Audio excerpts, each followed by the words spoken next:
It's Julia Renee. And Kendall Aaliyah. Welcome back to the Know Your Power podcast. Hello, guys. Ladies, because on the last pod, you guys told us that we say guys a lot. Ladies and gentlemen. Use guys. Isn't that like a New York thing? Y'all, that's a Texas thing. Hey, y'all. Yes, but we have our actual favorite guest that we have had on the podcast. Not only, I think, for us, but for our listeners. Mm-hmm. You're somebody that we get messages about even years later from the first interview. My family members. Yes. My dad loved your episodes so much. Yes. Yeah. Hi, Kendall's dad. Hello.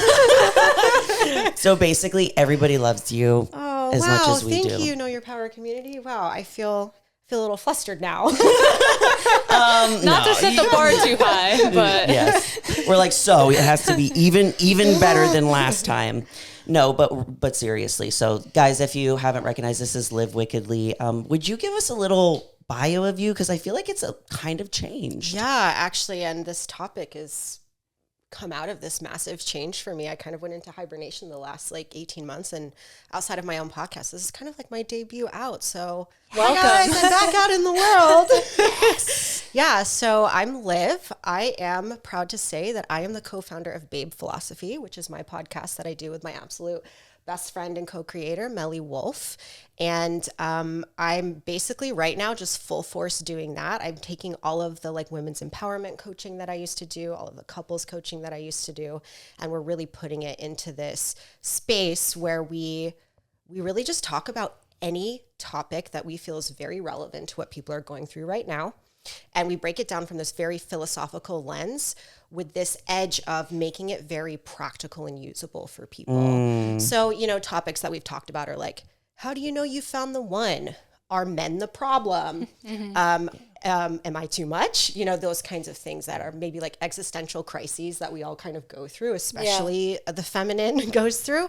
And we really just talk about it through our own life experience and our actual true transformation. So it's been really powerful and alchemical for the two of us. I can't tell you how many times, and maybe you guys have this experience on your show, where we'll talk about something and then the whole next week we're in it and we're like, oh my God, I do this and I do this and it shows up this way.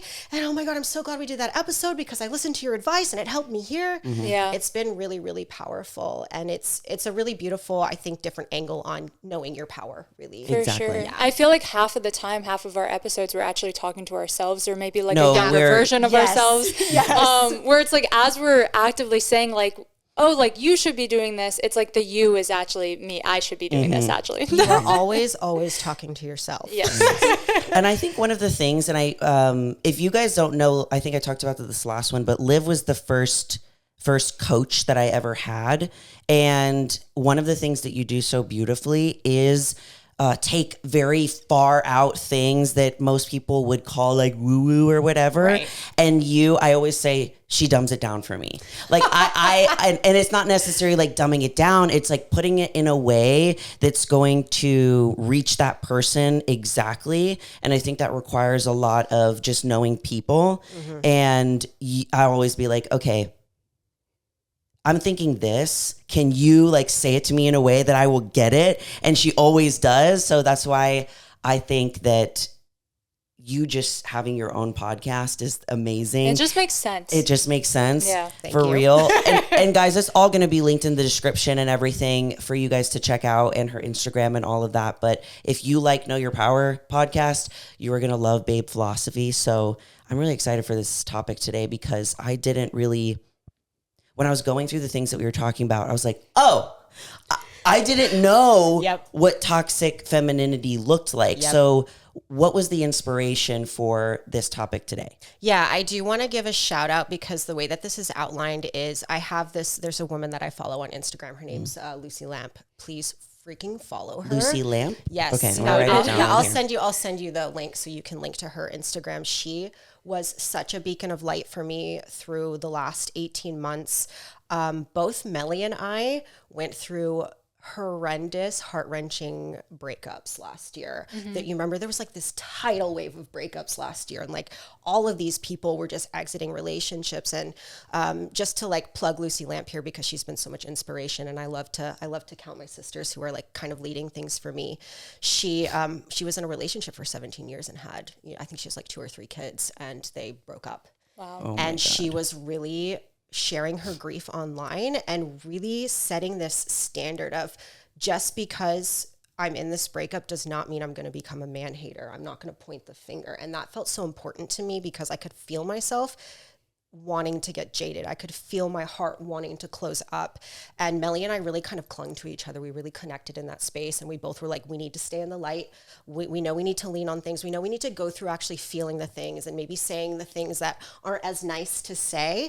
But we really just need to stay in this higher perspective and not lose ourselves in, all of this, what I think is toxic feminism, right? Where it's like disempowering yourself by making the patriarchy or misogyny more powerful than you. And I think one of the first episodes I did an interview with you guys on was about victimhood. And the last 18 months have been a very brutal, intense look at myself and all the ways I was still participating in all of those things, and all the ways that my toxic femininity actually deeply contributed to, if it didn't entirely manifest, my breakup. It was freaking intense and awful. And it was really, really difficult to look at myself and say, nope, I did that. I contributed here. I played a role in this. And it was very, very easy. And I had to kind of container my Instagram following sometimes. It was really easy for people to just point at my ex and to be like, well, he did this and he did this and he did this, because they're the more socially unacceptable things to do. And I was like, yes, he did do that. And I did this. And I don't know in what ways that contributed to his pain, to him showing up in those things, to his shadow being present in the things that he was doing.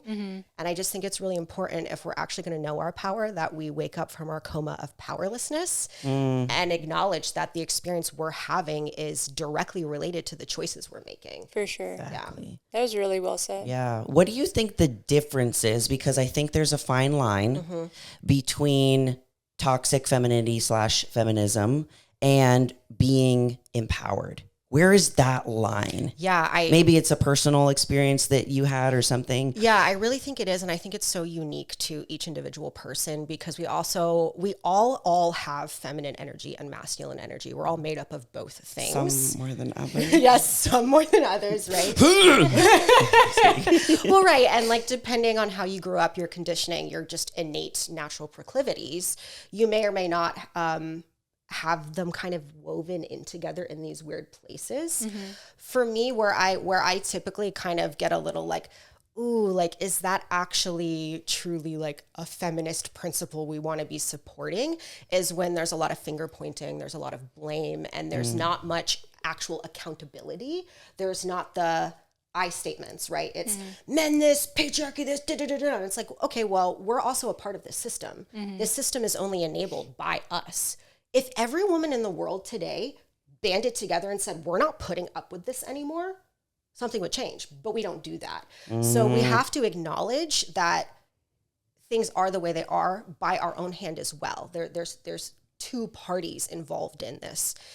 And that's usually where I'm kind of like, I see a lot of finger pointing. I see a lot of blame. I don't see a whole lot of accountability. I don't see a whole lot of like, hey, sisters, rise, rise, rise. Just that kind of thing. I feel like especially with social media and like the very easy, accessible judgment to other people, or like sometimes you see something and you run to the comments and like, well, what are other people's opinion on this thing before even forming your own? I feel like makes that accountability, or that like being the outlier, standing up for something you believe in or something about yourself, it makes it harder, because so many people are so quick to point fingers. Yeah, absolutely. And it's the funniest thing to me when somebody's like don't be judgmental by being judgmental. Yep. I'm like, if you don't want judgment to exist in your space, you need to also not be embodying that. You need to dissolve it within yourself. I'm curious, do you think that some of these, like when I was reading through these, I was like, oh man, like I almost like didn't want to type them. I was like, I haven't done that, like whatever. But do you ever think that some of these that we're about to go into are kind of romanticized a little bit? Oh my God, yes, insanely so. One of the things that I do for comfort, and I know you identify with this, is I'll go back and I'll watch old movies or old TV shows that Liv and I are watching Sex and the City right now because she's staying with me. Oh my God, it's so toxic. Yes, we were watching it. We were like, this is so toxic. And I was like, it's research, Liv. It's research. but it is. And so, you know, when I was like going through all of this grief, I was kind of going back and watching things like, you know, Friends and New Girl and like the movie Clueless. I literally can't watch it anymore. I bought it and then I started watching it and I had to turn it off 20 minutes and I was like, I can't even watch this anymore. And I could just kind of see the ways in which we've kind of been given this narrative of damsel in distress. Yeah. And even in the stories that it looks like she's empowered, she's not. Mm-hmm. And it's really, really confusing. And I think what's been most confusing for me and what was most like, wait, I don't really understand how I'm being a victim here, but I know I am because of the result I'm producing, is like, it's also coming from this place in me that feels true, that feels natural. And it's not necessarily that that characteristic is off. It's the way I'm expressing it.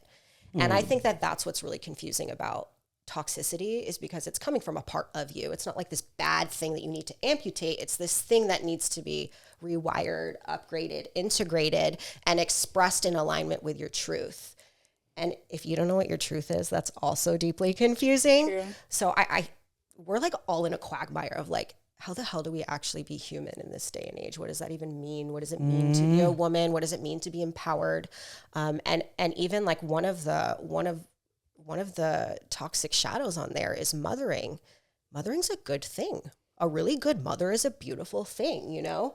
Mm-hmm. We would all be served if mothers were healthy and well and knew how to do things. But there's like a toxic shadow side to that as well. And if you're mothering your adult partner, that's not a good thing. So let's talk about that one. Yeah. What, because I know that I do this a lot. It's just very natural for me to do this because I watched my mother be a mother to me, and the way that she uses acts of service with people, and like that's the way that she shows love. But again, there's this fine line of, am I doing this because it is how I'm showing you love, or have I now become your mother to where now you can't do anything, but I'm also feeding into it, and I'm not saying any boundaries. Like I've been caught in places where I was doing so much for the guys that I was dating. They didn't necessarily ask for it. Mm-hmm. I didn't say anything about it bothering me. And then I would be mad that I was in this situation. I think there are some, relationships out there where it is kind of expected for, in the partnership to follow the traditional roles, but there are some and others where we will just take it on, and do all of these things, but then never speak up when it gets too excessive. Yeah. So this is a really good one to talk about because it's really more about the energy you're coming to that particular thing with. It's really not about gender roles. It's not about if you're doing the laundry or washing the dishes or if you are on the flip side of it and you're providing and paying the bills. It's really not about those roles. We kind of need to step back and check in with ourselves internally and say, what energy am I coming from? What's my intention with this? And as my friend Melly would say, if you're coming from dirty fuel, which would look like giving to get, which is what an expectation is. I'm going to give this so I get something in return from you. Like there's shadow in that. That's dirty fuel versus I'm coming from clean fuel, which is more like I'm overflowing with love and I love this person so much. I have to cook them this meal because I need to express myself, and expressing myself in food feels really good to me. Right. So it's really a gut check for yourself to check in with yourself and figure out your motivations and your intention. And then you want to check your intention, action, alignment. The way that you'll know in all of these shadows, if you're in alignment with what you're desiring or not, is what that result is, right? So if you go, think about it, your energy as you would money. Think about your energy budget. You have a certain amount of money at the beginning of the day, and at the end of the day, you have spent some of it because you have to exert your energy, right? So if you go cook your boyfriend a meal, and after that meal, you feel bankrupt and resentful and pissy and shitty, you overspent, right? You maxed out your credit card, and now you're mad at him because of your poor spending. That's a good analogy. Yeah, versus like, okay, I'm at the end of my day, I'm doing a gut check. You know what? I have a lot left over in the bank. In fact, my day like overflowed me, and I really just want to offer and give this.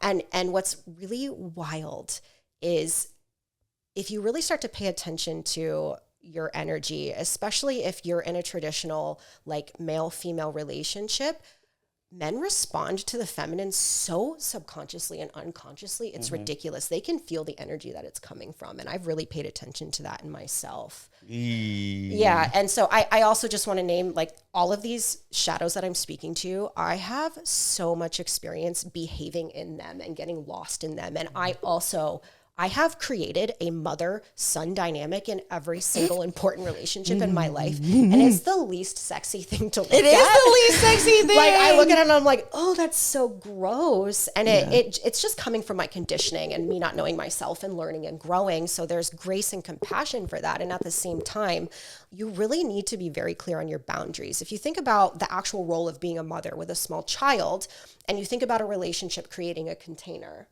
children are tiny and they don't know anything and they need a lot of guidance. They have no clue what a boundary is, and it takes them time to grow and develop and learn what those might be. So the mother takes up a lot of space. She is most of the energy in that container. Well, if you're most of the energy in a container with another grown adult, well, now there's not that much room for them. They don't have space to take up. And what's really important to note about like this like wounded mother shadow is there's a total lack of trust and faith in the other person. I have said some of this could potentially sound like, but you're going to mess it up. Exactly. But you're doing it, it's not done the way that I like it to be done. Or doing something ahead of time, already assuming that they can't do the follow through without giving them the opportunity to show up and follow through. Yes, exactly. For me, at least, that's how it showed up. For me too. Yeah, totally. And then, when they don't show up, maybe there's like a punishment. There's like a chastisement, right? There's like well, then you don't get this, and then I'm not going to do that. And again, it's just the energy you're coming from. If you're in your boundaries and you're loving yourself, that's not a punishment. That's not a consequence. That's just you taking care of yourself. And if that person can't hold space for you taking care of yourself, that's about them, not you.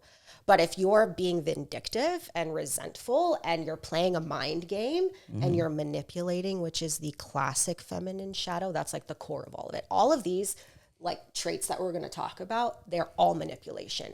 At their core, they're manipulation. And the worst part is you're manipulating yourself into believing that you're somehow victimized by this situation that you're actively participating in. Ooh, wow. Yeah, it's tough. So how could the mothering show up in relationships that maybe we wouldn't actually notice? Yeah, maybe not like a blatant, like you do this act for this person, but maybe in like an emotional sense. Yeah, the most direct thing that I've noticed is not speaking directly and clearly about my desires. So oftentimes, my biggest freaking pattern in this would be I would pour into my partner. Like I would just be dumping. And I could sustain that for a year and a half without really feeling bad, especially because you're in the new love and you have all the oxytocin and the serotonin and the dopamine. It's also fun. And you're having sex all the time and you're going on dates, right? And then you kind of just get into a rhythm of life together. And then I would notice, all my dumping, I was not feeling great. And then I wasn't getting the same return on my investment. And then I would start to try to take up more space and get my needs met. But because I had built up all of this resentment and all of these like very silent expectations, I wouldn't necessarily directly be like, hey, I would really love if you did X, Y, Z, and what it would provide for me is this. Please and thank you. Instead, it would be like, okay, in the morning, I'm going to make his bed, and then I'm going to go to the store, get his favorite food, and then I'm going to cook him this dinner, and then he'll pay attention to me. Versus, hey babe, I'm feeling disconnected just because we've been going through the rhythm of life. I would really love to have a really nice meal with you tonight where we are totally present, no phones, no TV. Are you available for that? That would do so much for me. It's crazy that just voicing that makes such a difference, because exactly what you were saying with like the intent behind it, and then almost like the built up expectation where then if it's not met, it's like your world's crumbling or the relationship is ending, or it creates an argument down the road instead of, oh, if you just had voiced why this meant so much to you, it goes a long way. That's something I feel like this relationship I'm currently in is the first time I'm finally having those conversations, and it does feel like for the first time I'm like, we're adults, and like this is a very mature relationship where we communicate, and it keeps us from arguing because we are so comfortable and open about being like, this is how I'm currently feeling, this is what we could both do to maybe resolve this or make this improve or whatever. It's not all one-sided. It's almost like you're using these other things, let's call them like acts that you're doing, as a form of just avoiding saying what you really mean, in hopes that like they'll get it. You know what I mean? Yes, absolutely. Like that, I'm gonna drop these little signs, And they're gonna pick up on it. And that's the thing. It's like for me, I've noticed it's like they don't know. Yeah. No, they won't pick up on it. You know, it seems like you're talking in code, and getting them to try and understand the code. Why do you think we do that instead? Do you think it's more of a conditioning thing of not feeling safe to say how we're feeling? Or and this is where I have just so much compassion and grace for myself and other women. We are deeply, deeply conditioned to be disconnected from our desires. So half the time I didn't even know what I wanted. I was just running on autopilot, doing something to get something. And then I would get to the end of it and feel like crap. And then I would just look at him and be like, you're not showing up. You're not being the partner. You're not matching my energy. You're not doing what I want and need. And it was literally because I didn't even have any conscious clue whatsoever what desire was coming forth for me until we would kind of get into it. And then we get to the end of the argument, and then I'd be like, oh, I miss you. Well, I guess I could have said that this morning instead of all this fucking shit that I did. You're like, I'm exhausted. It's only 8 a.m. Gosh. I did all this. Oh, yeah. Maybe I could have just said, hey, babe, I miss you. I really want to spend quality time together. And if you don't know that's what you actually want and need, it is because you don't feel safe. You don't feel safe in your body. You don't feel safe in your desires. You don't feel safe expressing your needs, expressing your discomforts, whatever it might be. And that's where like your inner work really needs to come in, and you get a therapist if you need a therapist, join a women's group, listen to these kinds of podcasts, read books, right? To really get to know yourself so that you can speak to what's going on. Otherwise, you're just always going to be in these loops over and over and over again. So true. Yeah. I know for me, at least, like I am a very acts of service, gift giving type of person, where that's how I will show people love, and it's how I show love. But I realized that I wanted that so bad in my relationship, but was never getting it. So I would do those things and be like, hey, this is like almost I'm going to show you right in front of you what I want, instead of just being like, look, this is how I want to be shown love, and it makes me feel very cared for. But I would do it differently, and the signs were never caught, and that's my problem. I did the same freaking thing literally last week. I was doing that, and I was like, okay, I have to leave. I'm being irresponsible in this space, so I'm going to remove myself right now. So it's not your problem, just mine. Yeah. I want to talk about this other one. This one is being a martyr or self-abandonment. What does that look like in us? Yeah, this one for me is probably the most like prevalent thing I have ever done, and I really think that this one is laced in the rest of them, which is why it's at the top of the list. It's really the first one. And this is the one that I was kind of speaking to before, that women are very conditioned to do. I think the easiest like normal term I could offer you is people pleaser. Right? So it's like this, I'm going to be the good girl. I'm going to be the woman who, right? And pick literally any archetype of like feminine crap in any movie ever. And the idea is that you're abandoning your own heart, right? You're showing up for other people at the expense of yourself, literally at the expense of yourself. It's that bankrupt thing that I was naming. Like you're charging a credit card that you can't pay the bill. Yeah. And the self-abandonment really comes when... And I hate that I do this loop, and I'm still really working on this. So we all have core beliefs, and a lot of us, if we've gone through trauma, have core beliefs that are unhelpful.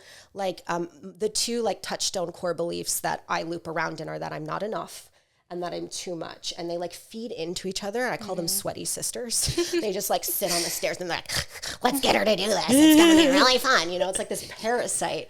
And so from this not enough place, if I'm like participating in my shadow and I'm not getting that return on investment and I'm really bankrupting myself, I'll start to feel like I'm not enough.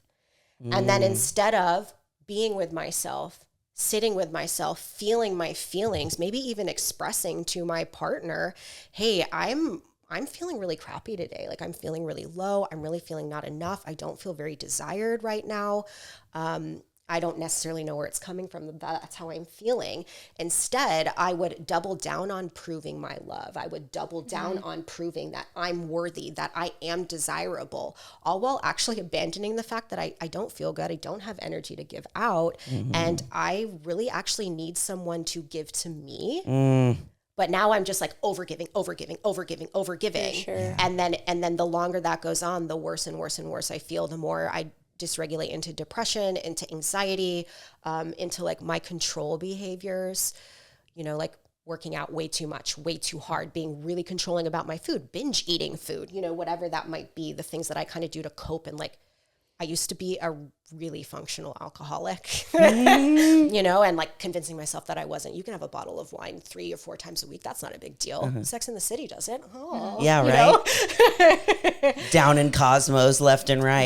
Yeah, exactly. Or even just like the doom scrolling, trying to find dopamine hits anywhere, everywhere. And then, you know, kind of sitting alone when I get to the breakdown aspect of it and feeling like nobody loves me. Nobody's ever going to love me. Why am I always alone? Why do I always have to do this by myself? Why are there no good men out there? All those stories you tell yourself.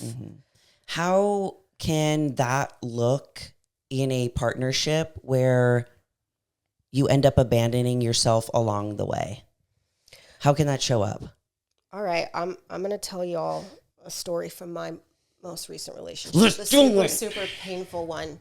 And actually I was telling Julia a version of this the other day, and like hearing myself say it out loud now, I was like, oh my God, what was I doing? That's literally psychotic.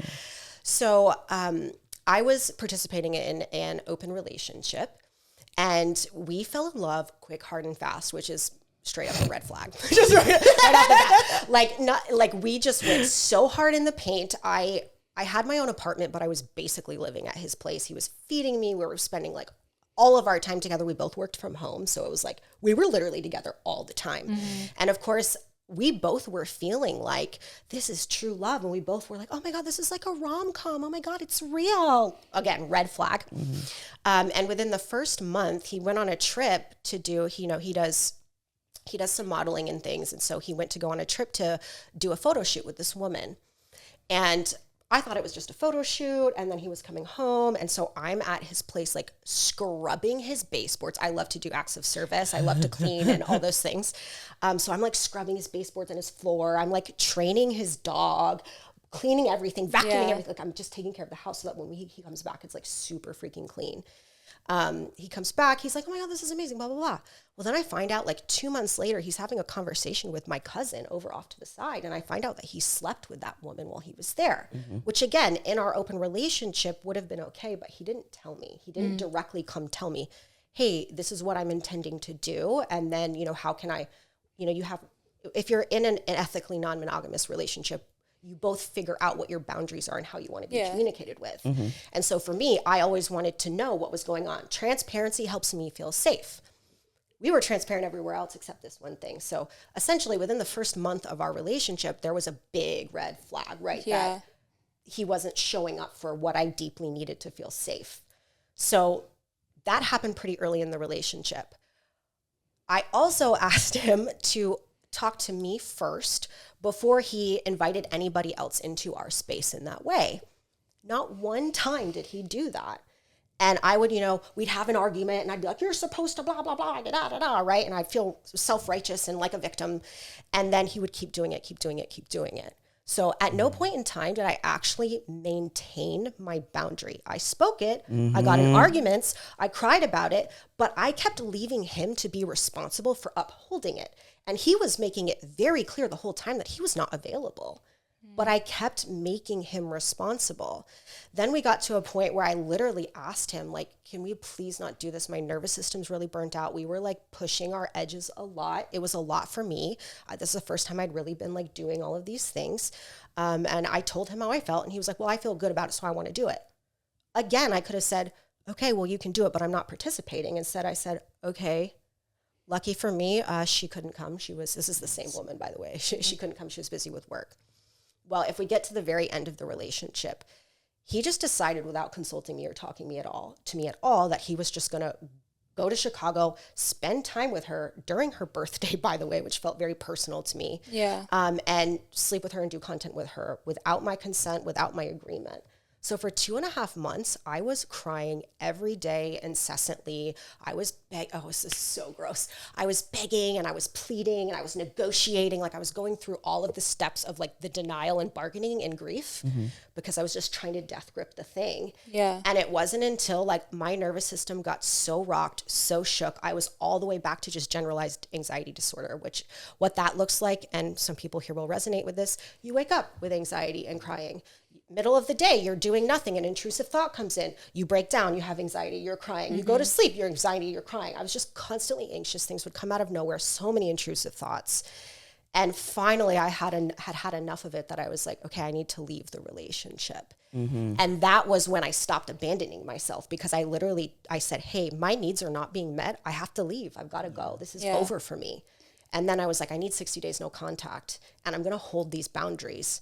And it just became so apparent to me once he left and we were in the 60 days of no contact. And I was like, looking back, I was like, this is the first time I've done this.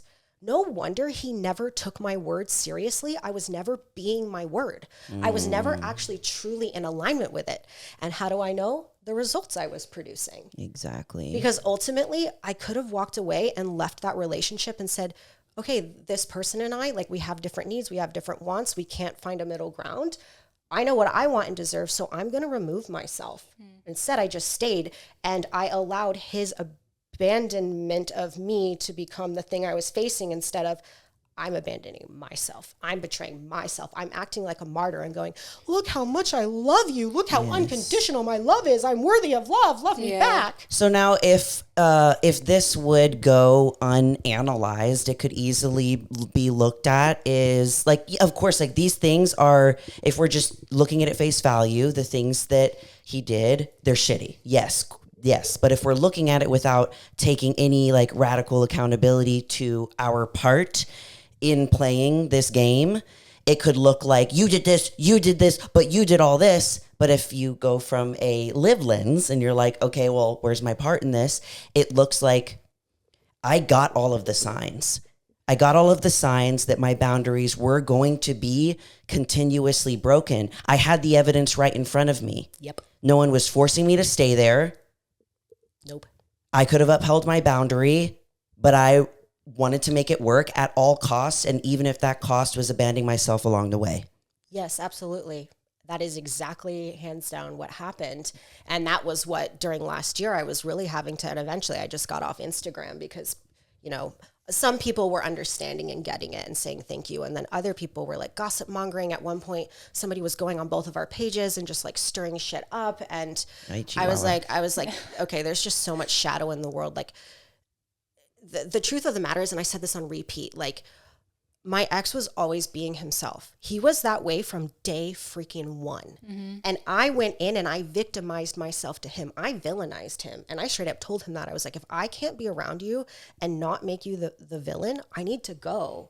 that's so self-loathing of me, and it's so crappy to do to you. You're going to do what you're going to do. I can't control that. I can absolutely control what I do, my choices, and my experience of myself. I can always control my experience of myself, no matter what's happening to me externally. Yes. And that loop that I was just talking about, that's like the classic how women and men too, but women especially, just keep ending up in abusive relationships over and over and over and over again. It's like, you're literally in a coma and you believe you're powerless and you're not lovable. So you just keep proving it over and over and over and over again. I feel like some of it comes from that, like, I can change him mentality too. Yes, or absolutely. He's going to change, or he's going to wake up one day and realize how I've been here for him through all of this. And it's going to change his viewpoint of us or our relationship. And it almost never, ever, ever does. I mean, I was even watching one of the episodes of Sex and the City last night, and Carrie breaks up with Big for like one of the millionth times, and she's got one of the million red flags. Look, this is a perfect example of what we were just talking about, is that from the very beginning, Big is showing Carrie that he's unavailable, that she's not important in his life, that he doesn't want to make space from her, but she keeps coming back. And she recognizes it and says it in the show that he kept showing me, but I just kept going back. And then she says this line about like me thinking that I was going to change the 40-year-old rich guy into being the womanizer, into being someone who's going to settle down, and I can't. Yeah, I was totally doing that. And that was just coming from this narrative and, you know, some of these things that I saw in media. I super loved Sex and the City growing up, and I loved Carrie. So I'm sure I picked up some of this and was like, I want to be just like her with her crazy curly hair.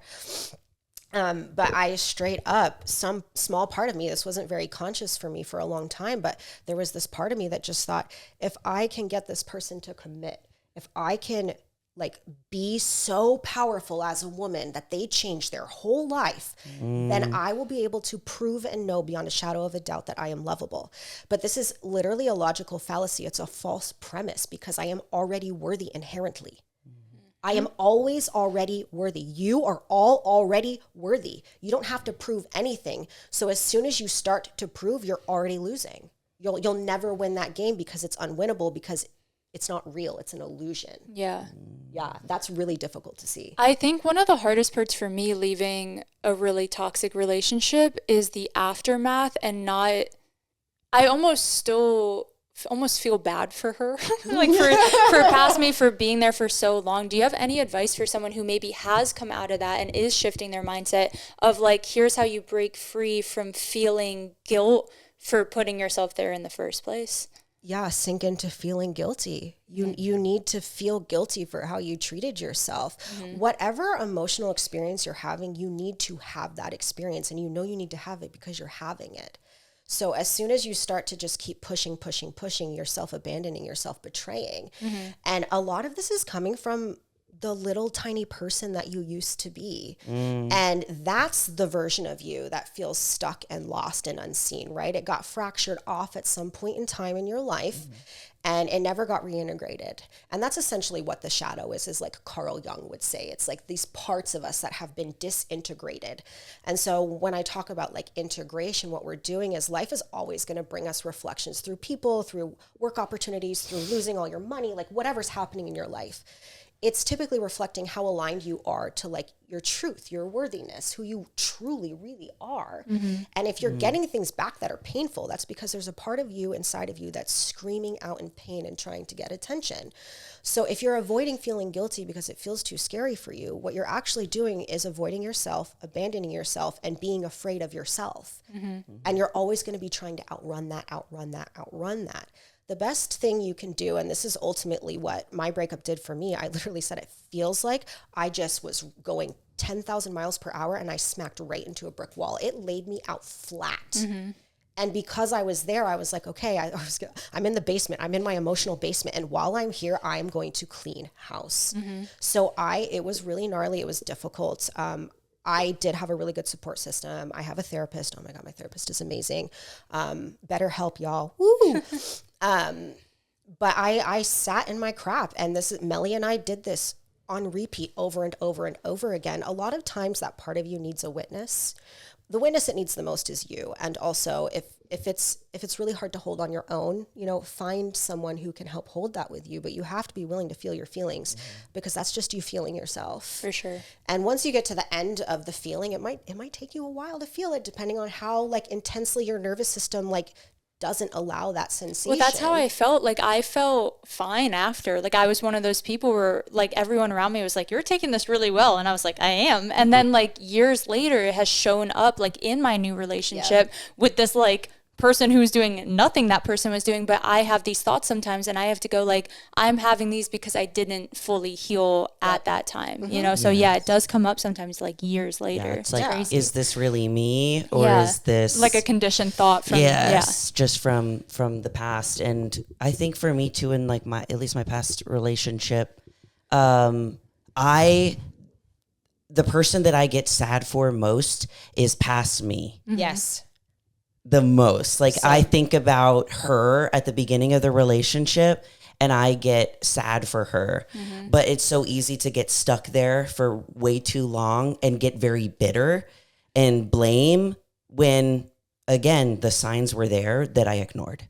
Yeah, well... And I abandoned my truth. And along that way, when you do that time and time again, you kind of lose that... quality that we have as women of being wildly intuitive and knowing ourselves. And it's like you keep getting disconnected from that further to where you almost forget. Oh, absolutely. And then you don't recognize, like there's things that now I can remember because I'm removed, because I was so lost, kind of dissociated. This was just what was normal, that now I'm like, oh my God, I forgot that I did that. But if I go too far into being sorry for her, then I actually get bitter and angry rather than being like, well, how can I not do that again and not abandon myself and hold my boundaries earlier on than letting it get to this point. Yeah. And this is going to be where like you really need to get to know yourself and build your own sense of emotional literacy. Because for me, the way that I grew up, there was no space for my anger because my family was taking up all the space with that. So anger was something I just did not have permission to feel inside of myself.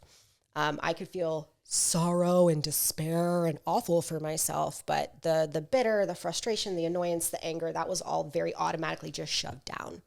So in my process, I actually get excited when I start to feel bitter and angry because I'm like, oh, this is I'm the opposite. Right. So I'm always bitter and angry. But see, you know I do that well. So for me, it's being okay with sitting in the sadness of 2022 me, because first I'll be like, you did it to yourself. Don't be a bitch about it. You know, like you could have, but that's just because I'm always angry. Yeah. See, so that's kind of my point, right? Like there's so much nuance to all of this. And, you know, heartbreak and failure and all of these things actually provide these really beautiful opportunities for us to really get to know ourselves. And once you kind of start to like commune with this part of you and see it's really nothing to be scared of, it's actually something to really learn from and be grateful for. Like adversity is an opportunity. Adversity is a gift. And you start to learn, or at least I did, that that's actually just space that I get to take up that I wasn't taking up, right? That's space where there's more room for me to do or be something that I didn't even know was even possible for me. So I can kind of become like a blank canvas, but you know, you have to like walk through hell to get there first. And that's the part that we don't teach people how to do. And they're like deeply, deeply terrified to feel feelings. Yes, that's so true. So far we've talked about mothering. We talked about martyr and self-abandonment, and I want to talk about blame and victimhood. Yeah, and we've kind of been touching on all of this throughout this whole thing, but they all kind of intertwine. Yeah, they're like a posse, you know. They just like all hang out. They're like real 7 girls that like to hang out. Gang, right? You know, it'd be hilarious though, is if we came up with, because I love using humor for when I do these things. Like it makes it so much more funny for me to be like, oh, that's give her a name showing up. It's okay.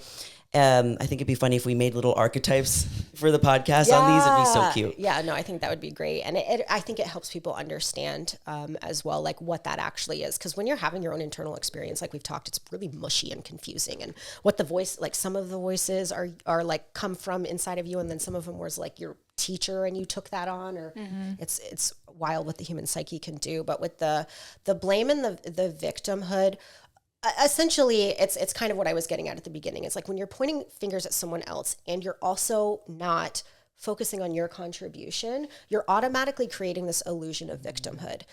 And I want to be very clear. There is a clear distinction between I was in a situation where I was victimized. Yes. A situation where you're victimized is where somebody actually takes your free will consent from you. They take your free will from you, right? So they've done something in a way that you did not consent to and you couldn't stop them because you couldn't control their behavior. Versus victimhood, which is a choice to live in a story or a narrative and behave in a way that aligns to this narrative, that you're powerless and there is nothing you can do to shift your experience. The first person who ever kind of got me to like go, I was actually really young. I think I was 14 or 15. And there's this man who was in the Holocaust named Viktor Frankl. And a lot of us, I think, had to read his book, A Man's Search for Meaning, in school. And if you didn't, he survived the Holocaust and he ended up being like this really prolific teacher. And he says a lot of really beautiful things. But something caught my attention in his story. And he talks about, he was in Auschwitz, which is like the notoriously worst camp that there was, concentration camp. And he was watching and noticing how they could take his food, they could take his family, they could take his home, they could do all of these things to his physical body. But they could never, ever, ever take his dignity, his sense of respect, and his hope. That was up to him to keep and maintain. And no matter how difficult it got, he fought to keep and maintain those things. Yeah. And that essentially is the difference between being victimized and victimhood. You always have control over your internal experience. And if you can start to really believe that, even if it doesn't feel like it, and if you can start to speak to yourself from that place, journal from that place, make your choices from that place, what you'll start to notice is the external world will shift in alignment with that. People who need to get out of your life won't be able to tolerate you anymore because you have boundaries and you're saying no to things. And no matter what they do to make you feel bad so they can feel better, you're not changing your state because it can't be taken from you. Yeah, it's like not what happens to you, it's your reaction to what happens to you. Yes. How would you give advice? Because this is something I feel like was weirdly just ingrained in me. I'm assuming from my mother and how she reacts to things, which I'm thankful for. But for someone who is stuck in that like very blame mindset, how would you suggest going about maybe trying to transition to like, where was the lesson in that? Or what did that teach me? Or how can I move forward from this in a positive way? Yeah, I'm a huge fan of the path of least resistance. So if how you're wired is to react to something by blame and pointing, that's okay. Just know that about yourself and go find a safe space to express that. And then know once that energy gets out and you've like said the thing you need to say and you can get back down to grounded and centered, then you have a choice to respond. And that's literally what responsibility means. Like you have the ability to respond to things. So if you want to be responsible with yourself in your life, you can, hey, Julia, this person just did this thing or made this comment on my wall and I just need to pop off. I need to vent. I need to get this energy out. Right. And then you have a safe space where you can get witnessed and your friend can go, oh my God, that's so fucked up. That's the part where like your girlfriends, you guys can like be shitty together in a safe space. And then you take a deep breath and you're like, okay, let's rationally think about this now. And then you can have, that's where it's really great to have, what Brene Brown calls your square squad. This was Melly was really big on this and she brought this to me. And so this is where you have your like trusted few people who really know you, who really see you and who are willing to tell you the truth, even when it's hard to hear. Yeah. And they'll go, hey, Kendall, it really isn't that big of a deal. And this is only getting under your skin because you feel that way about yourself. So you just need to shift how you feel about yourself and change that belief in that narrative. And then people can comment whatever they want and it won't matter. You go, okay, that's my work. That's my work to do. Yeah. Dang. Okay. Wow. I'm trying to think of a way that I always try to think of it in a way of like, how does this show up in my life? But I can't think of anything right now, but it does take a big crowd of women around you that you really trust to give you that honest feedback that you need. and to take it and not be offended by it. Or be offended. You are allowed to feel however you need to feel. It's always your choices. It's always your freaking choices. All life is your choices, the consequences of those choices, and what you want to do in the face of those consequences. I love that you keep saying that, because like as a very emotionally reactive person, like sometimes I view it like as a weakness or something I shouldn't be feeling, or like, why was I so quick to cry about that thing, and almost feel like resentment towards myself about it. And I appreciate that you're like, hey, however you show up, feel that thing and then move from there, because I think when we are so quick to try to change our emotions or how we react or how we view something, and we don't actually sit in it, is when it never truly heals. Yeah, absolutely. That's what we got trained to do, because there's such a low tolerance for emotionality in our world. I am the biggest freaking crybaby in the entire world. I cry all the freaking time, and all that time I spent not letting myself just be how I am was exhausting, right? I was always masking, I was always hiding, and now I just go, oop, I need to remove myself. I go feel my feelings, and then I just let it sit until I have clarity. And if I'm still confused, I reach out to Melly, I reach out to my therapist, I talk to Julia or Maya. And I just let myself be as I am and be at peace with that. If we kind of think about the nervous system a little bit more like a muscle, that's really helpful.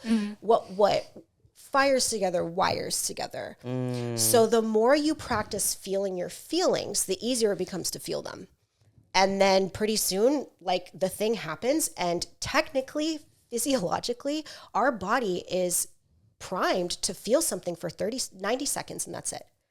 An emotion only has to last for 90 seconds. But because we block it and stop it, it just builds up. There's a book called The Body Keeps Score that kind of talks about how... This is the third time it's shown up on our podcasts in the past couple times that we filmed. Yeah, That's crazy. It explains how this works. We actually have 3 very distinct, that I'm aware of, brains in our body. We've got the mind, which is the one we all know, and that's the one that's been overtrained, overworked, does way too much. It does functions it shouldn't be doing. Working overtime. Yeah, your heart also has its own intelligence system. It has its own brain, and then so does your gut, which maybe you guys talk about that, because what you put in your gut's very important for your health and fitness and your mindset. And so when you don't have coherence between all 3, when all 3 are not functioning in the way that they're supposed to, that's where you get that misalignment. That's where you get confused about what you actually want and what your heart wants. Yep. And the reason we get so scared of feeling our feelings is because you actually experience physical pain. Your heart, when you're like, my heart's breaking. Yeah, it kind of is. Like, not literally cracking apart, but you're actually feeling physical pain. And if you're willing to go like pump iron in the gym, I promise you can handle feeling grief. You can handle feeling your fears. You're just not practiced at it. It's like your first time in the gym. You have to like get those reps in. So however you're feeling is okay to feel. And I think that's really where you have to start, is creating safety and trust within yourself, that you're safe in your body, you're safe to feel, and you're safe to express. I love that. Still working on that. Me too. It's a constant practice. Just like I don't stop lifting weights, and I don't stop doing my Pilates, and I don't stop doing my mobility. It's a lifestyle choice that I make to stay healthy and in alignment with myself. But I will say that I have been able to cry a lot more this year. Yay! That's good for Julia. That's really good for Julia. That is good for Julia. Yeah. And I would even call people to do it too and say, hey, listen to me cry. I've also seen you post about it on social media, which I'm sure is healing to other people who maybe align with your like more quick to anger over sadness reaction, to see like, oh, you're capable of showing every range of emotion, and they're almost like tools. I feel, where I'm the opposite of you, where anger is so hard for my body to process. So sometimes when it comes up, I might push it down so much that I snap, and then it's like, what's going on? Kendall's angry as fuck right now. And I really try not to get to that point, but sometimes like having those like little reactions is what my body needs, because if I let it pent up, now I have this like huge bottle of anger behind me, you know? Yeah, I used to be a bottler and a popper too. Mm-hmm. Yeah. My poor brothers got such a rough time with me not processing anger. I process anger every day, like a job. So like then for me, it's the opposite where like, okay, now I can be at the gym and this was even like a couple of days ago, like I was doing my last really heavy set and pushing. So I've actually been using a lot of my weight training in order to help me feel in a more, I guess, traditionally feminine way, like a cry or whatever, to where if I push myself really hard here, then and feel it in my body, then I can go in the car and cry. Yes. And I'm like, yay, okay, good. Yes. We did it. I have noticed for me, if I'm like, if I start to like feel anxious, like there's this stock of energy in my body, I also go move my body. And it might change what I do, but it's the same thing. You know, just get in motion, you know. Yes. Movement is medicine. It helps like these stuck things come out. Like there's been times in jiu-jitsu where I was having a completely fine day. And I start wrestling and we're grappling and stuff. And all of a sudden, just from the movement and using my body, I felt like I was going to cry. And I was like, this is so strange. I was like, well, it must have been something that I was pushing down maybe from this week or from, I don't know, forever ago. And I just kind of stopped and my trainer's like, are you okay? And I was like, no, I think I'm about to cry. I'm not sure why, but I guess we'll figure it out. And then he's like, it's okay if you want to cry. And I was like, I literally said, no, it's not. And he was like, no, seriously, it's okay. And I was like, oh, you're right. Thank you. That's the reflection that I needed because that's the reflection that I have to keep telling myself. Yeah. But that's just so interesting. Yeah, I love hearing how it shows up in other people. Yeah. And how they process it. So on the note of the body, what you're talking about is somatic release, which is like a necessary component in, you know, being clear and aligned and connected to yourself. Mm-hmm. And there are a lot of different ways that you can do somatic release. You know, twerking workshops are really popular. Mm-hmm. Swamping, if anybody's heard of that, where you like literally like bang on things and yell and scream to like get pent up rage. Or even the rage room. Yeah, we did a rage room. Yeah. Rage rooms are great, right? Especially if you're someone who struggles to feel your anger. Rage rooms have worked great for me. My mom's, she has a lot of access to her anger. So she helped me a lot through my breakup. You know, I broke things, I broke in snow globes just to kind of get my body moving because certain emotions are stored in certain parts of our body, which Eastern medicine has known for a very long time. And we're very slow. We're getting it over here now. But there's this really beautiful book called Heal Your Body by Louise Hay. And it's really tiny. It's on Amazon. And it will literally tell you if you're experiencing body pain or discomfort. Oh, I have that one. Yeah, I have that one. You can. It will give you an idea of what's happening. So during my relationship, this previous relationship, I gave myself awful sciatica. And for almost 2 years, I was in awful pain. It got so bad that I was like, I'm going to kill myself if I don't fix this. So I fixed it, guys. It's great. But I finally dawned on me to go look at the book. And guess what lower left back pain and sciatica is a result of? What? Self-betrayal. Wow. I saw that and I was like, oh my God. That's crazy. Me betraying myself on repeat literally broke my back and gave me the most horrendous nerve pain of my entire life. Yeah. When I was in my really negative relationship, that's when my TMJ developed because I think I was so anxious every day. I was just clenching all the time and never... Like it never even occurred to me that they were linked until like after the fact. And I was like, oh my gosh, I was living in such fight or flight that I was tense all the time. I never once just like took a deep breath. You know, it's crazy. Absolutely. Dang. I need to pull that book out because it's in my book collection. I need that. Yeah. I want to move into number 4, which is avoidance. Can you talk to that and how that shows up? Or do you want to just avoid it? Do you want to just, well, do you want to skip that one? The other day, my mom was talking to me about this thing and it was hilarious. Yeah, no, avoidance is like the opposite of blame. It's like, oh, he did that thing. I'm just going to pretend I didn't see it. I think my favorite avoidance technique that I've ever watched, because I don't understand this one, but I see this in women all the time. They know their partner is cheating on them. They know their partner is lying to their face and they're just in Delulu land and they're like, my life is perfect. My husband's perfect. He's the best, blah, blah, blah. Meanwhile, everyone in town's talking behind her back. And 9 out of 10 times the woman knows, and she just doesn't want it. She doesn't want her life to change. She doesn't want to face reality. She just wants to keep skating along as if everything's perfect and okay.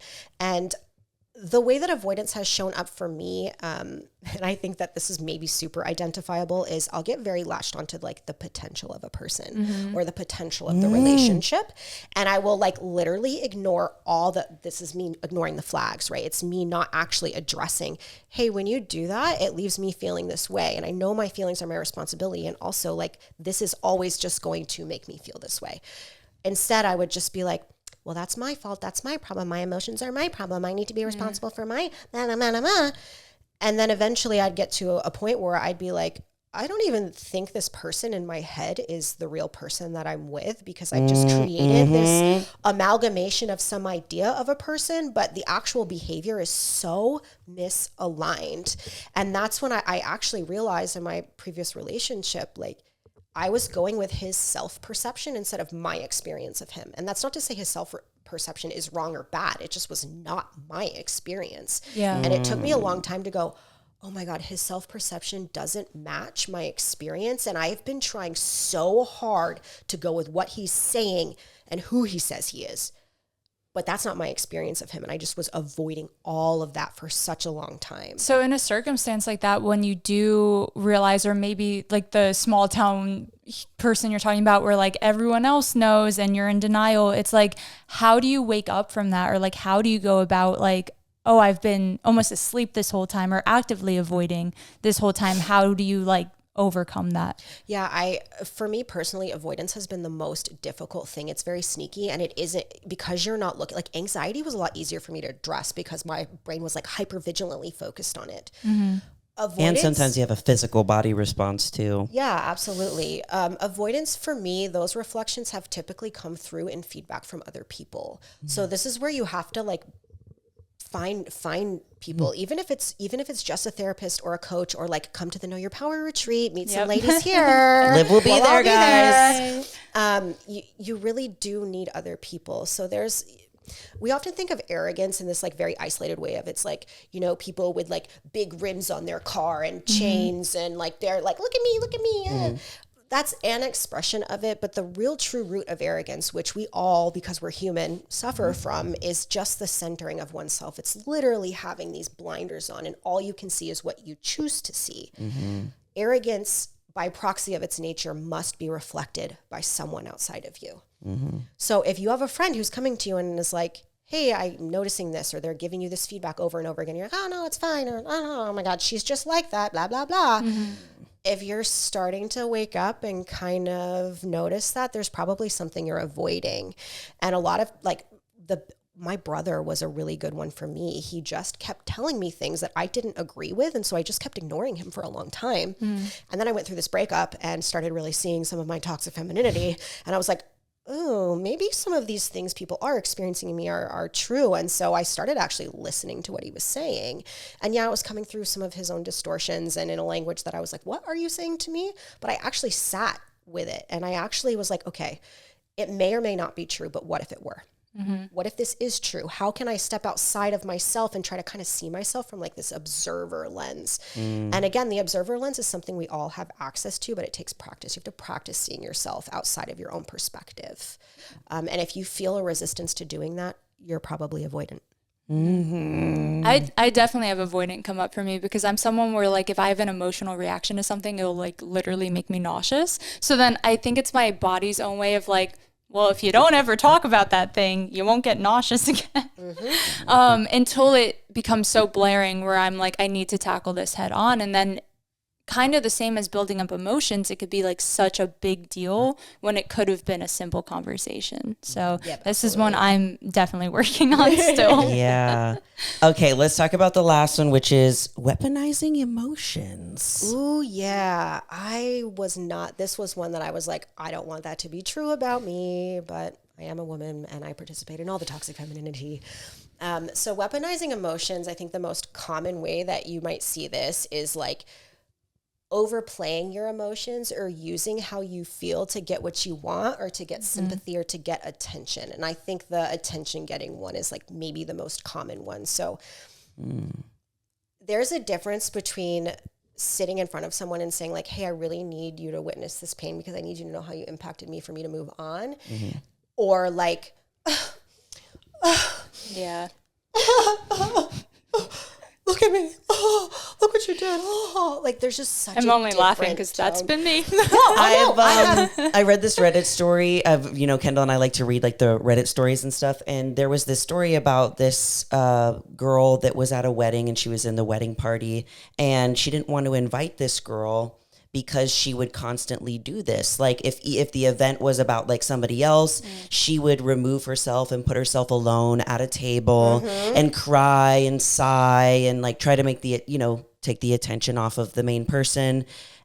That feels like it's weaponized emotions, right? Yeah, that's definitely a way that it can be done. Also, like if you're someone someone who likes to guilt trip, this is a lot of like bringing up things from the past is a really common thing to do. Well, you remember when you did I'm still so hurt by that. You could choose to get over that. You could choose to forgive. You could choose to not be around that person if you're struggling to let go of it. Like it's been 10 years, Betty, like get over it. You know? Betty. I like Betty's Betty. catching strays. I like Betty. Well, I just think of like 1950s Yeah, housewife when I think of some of sure. these things. Like if you, I Love Lucy, like she does some of these things in like a comical way where she's like, oh, and like overplaying the emotion, staying stuck in an emotion.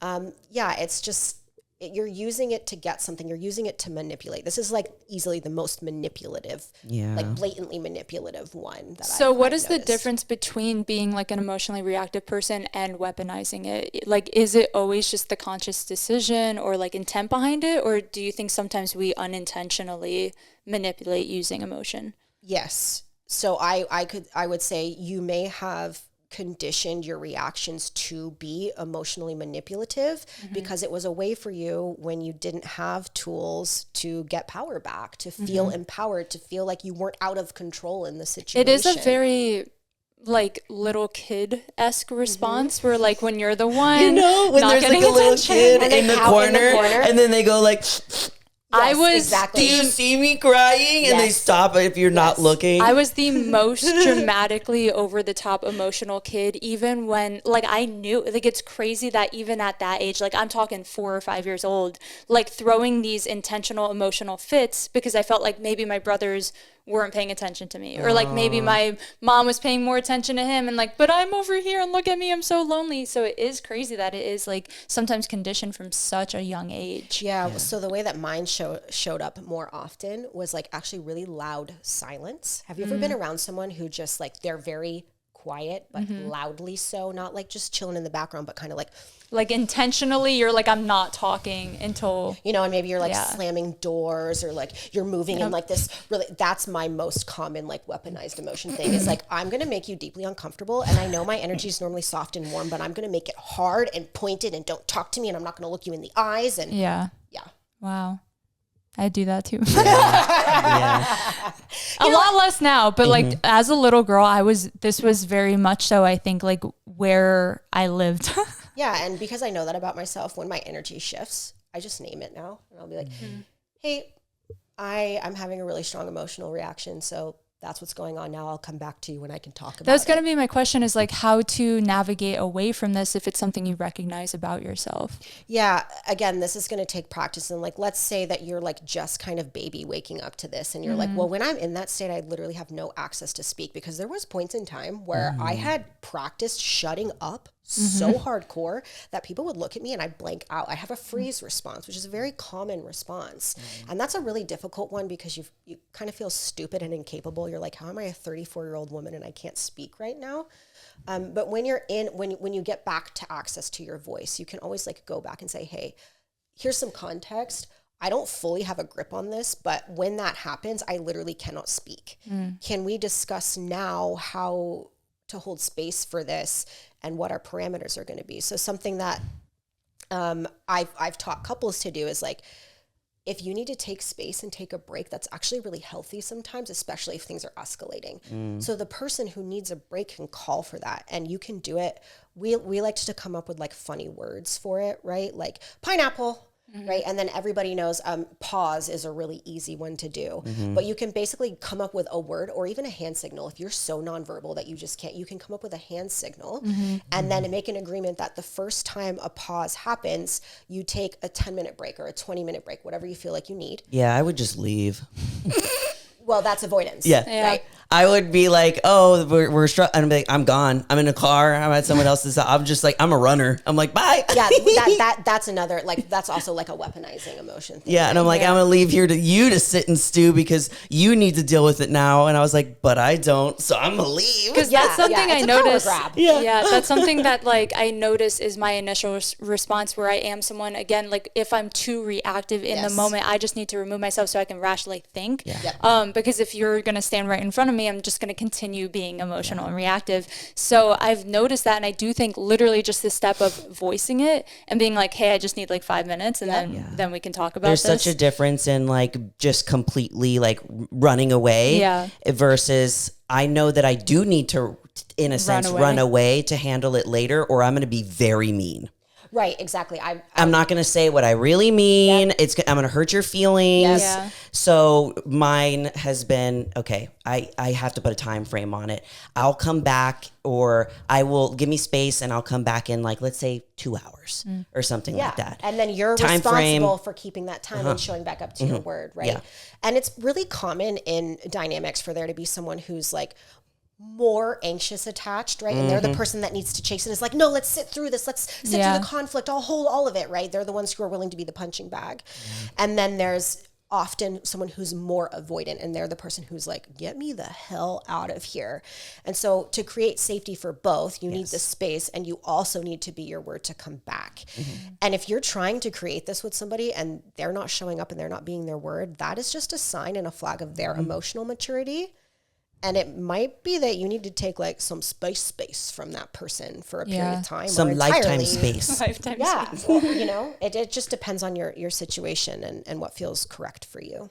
Oh my God, this has been super eye-opening. And I can see myself in each one of these things, and throughout my life, seeing how they have been showing up. And, you know, some of it can be like a gut punch, and some of it's kind of like interesting and kind of silly at the same time. So how do you feel like women now, knowing all of these things, how can we reclaim our feminine power without falling into some of these toxic traits? Yeah. Again, that's so deeply personal. But I would say the most important first step, again, is creating that safety and trust within yourself that it's okay. Like, you have permission to show up like this. This is just a human condition.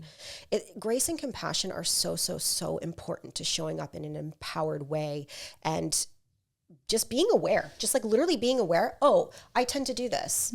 If I get that reflection or I produce this result and I know that was probably me, I probably did that. And I might feel like crap about myself and guilty and poopy and all the things. And that's okay. I'm safe to feel, I'm safe in my body, I'm safe to express. There's just so many different tools. I think the number one thing I could recommend to your listeners right now is to come to the Know Your Power retreat. Yes. You know, you need tools. When this comes out, it's literally in a couple of days. Yeah. So if you guys haven't got your ticket, grab your ticket. Tickets. All the Texas people, for real, you can make it out. Liv is going to be there. It's going to be an incredible experience. Kendall's going to be there. We have amazing speakers, but it does take a level of knowing yourself so well. And I mean, that's why it's called the Know Your Power retreat, right? Yep. Yeah, exactly. And honestly, like, Melly and I talk about this stuff all the freaking time. So Babe Philosophy is a good resource. Yes, There's a lot of really good books out there. Again, I'm a big fan of BetterHelp. I've had really great success there. I've also used BetterHelp. Yeah. That's cool. I tried one and I was just like, I just didn't vibe with her very well. But I didn't try again. That's the thing. I didn't try. Yeah, they'll let you have go to date through. Yeah, it is. It's like a dating app a little bit, because the first couple of times I tried it, it was not, and then the third time was a freaking charm, and I love her and I'm keeping her forever. Yay! So where can people find you? Yes, please follow me at babe.philosophy. That's mine and Melly's podcast, and then my personal page is at Live Wickedly. Okay, and it'll be all in the description, show notes on our Instagram page as well. Thank you so much for coming on. Thank you guys and for the enlightening conversation. Thank you for, I feel like your best quality on these podcasts is just like your honesty and your experience, because like sometimes in a lot of these, it's easy to be like, well, I don't do that. But then hearing an example in a real life proof, all of them. it's like, oh, I love we all examples. do that. Yes, I love the examples. It really helps me be like, okay, cool. Yeah. Yes, I've definitely done that. Yep. That's awesome. No, this has been so great. Yeah, thank you. Because it's so easy to get stuck in like